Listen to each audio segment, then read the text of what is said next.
మన HR minister గారు వెళ్ళి సంతకాలు వాళ్ళ ఆఫీస్లోనే ఎంఓయూ సైన్ చేసుకుని రావడం జరిగింది అధ్యక్ష.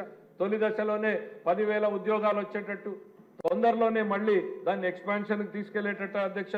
మరి అదే లులు గ్రూప్ ఏదైతే విశాఖపట్నం నుంచి పారిపోయిందో తిరిగి మళ్ళీ విశాఖపట్నంలోనే లులు గ్రూప్ సంస్థ పెట్టుబడులు పెట్టనుంది అధ్యక్ష. మరి యూనిటీ మాల్ వాళ్ళు కూడా ఈ రాష్ట్రంలో పెట్టుబడులు పెట్టడానికి సిద్ధంగా ఉన్నారు అధ్యక్ష. గోద్రేజ్ ఆంధ్రప్రదేశ్ మీద ఆసక్తిగా ఉంది.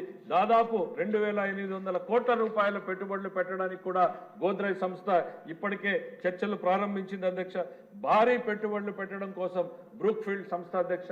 విద్యుత్ రంగంలో దాదాపు 20-30 వేల కోట్ల రూపాయల్ని పెట్టుబడులు పెట్టడం కోసం విద్యుత్ శాఖ మంత్రులతోటి గౌరవ ముఖ్యమంత్రి గారితో ఇప్పటికే వారు కూడా చర్చలు ప్రారంభించినటువంటి విషయం అధ్యక్ష.